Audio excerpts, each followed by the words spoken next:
গাঢ় নীল রঙের অপরাজিতা ফুলের চা যে কেবল দেখতেই সুন্দর সেটা নয়, এর পুষ্টিগুণও অফুরন্ত।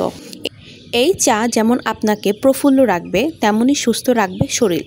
টাইমস অফ ইন্ডিয়া পত্রিকার একটি প্রতিবেদন জানাচ্ছে অপরাজিতা চা পানের কিছু উপকারিতা সম্পর্কে। আমি আজকে আপনাদের সাথে 10টি উপকারিতা আলোচনা করব। চলেন ধাপে ধাপে দেখে নিই, সাথে চা বানানোর প্রণালীটাও দেখে নিই। প্রথমে হচ্ছে অপরাজিতা ফুলের চায়ে রেচক বৈশিষ্ট্য আছে, অর্থাৎ এটি খাবার হজমে সাহায্য করতে পারে এবং কোষ্ঠকাঠিন্য থেকে দূরে রাখে। দ্বিতীয়টা হচ্ছে এই চা রক্তে শর্করার মাত্রা নিয়ন্ত্রণে সাহায্য করতে পারে বলে দাবি করেছে এই গবেষণা। ফলে ডায়াবেটিক্স হওয়ার ঝুঁকিতে থাকা ব্যক্তিদের জন্য ভীষণ উপকারী এই ফুলের চা। তাছাড়া অপরাজিতা ফুলের চায়ে রয়েছে 3 ধরনের অ্যান্টিঅক্সিডেন্ট যা শরীরের কোষগুলোকে অক্সিডেটিভ স্ট্রেস এবং সম্ভাব্য ক্ষতি থেকে রক্ষা করে। নীল চা হাইপার লিপিডেমিয়া বা রক্তে অত্যাধিক চর্বি জমা থেকেও রক্ষা করে। শরীরের প্রদাহ কমাতে সাহায্য করতে পারে এই অপরাজিতা ফুলের চা। তাছাড়া অপরাজিতা ফুলের নির্যাস দেহের কিছু কোষের অগ্রগতিকে নিয়ন্ত্রণ করে চর্বির গঠনকে ধীর করে দিতে পারে। হতাশা এবং উদ্বেগের বিরুদ্ধে প্রতিরোধ বাড়াতে পারে এই নীল চা। অপরাজিতা চায়ে রয়েছে খারাপ কোলেস্টেরল কমানো এবং শরীরের এইচডিএল বা ভালো কোলেস্টেরলের মাত্রা বাড়ানোর সহায়তা উপাদান। ফলে হার্ট অ্যাটাক, রক্ত জমাট বাঁধা এবং স্ট্রোকের মতো রোগের ঝুঁকি কমে যায়।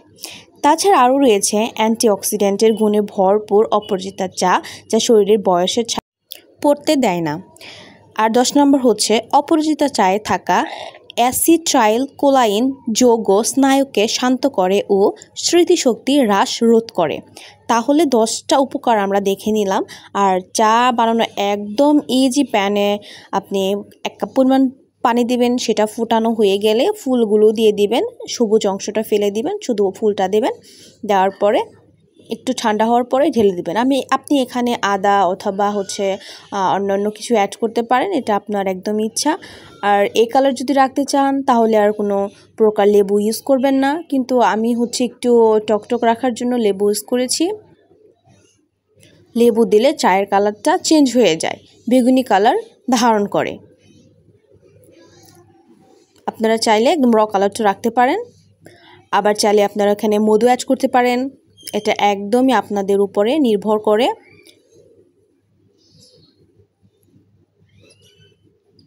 বাসায় একবার হলেও ট্রাই করে দেখবেন, অনেক সহজ আর অনেক উপকারে ভরপুর। একবার হলেও আপনারা ট্রাই করবেন। আমার ভিডিওটা ভালো লাগলে লাইক, শেয়ার অ্যান্ড ফলো দিয়ে রাখবেন, আমার পেজটা সাপোর্ট করবেন।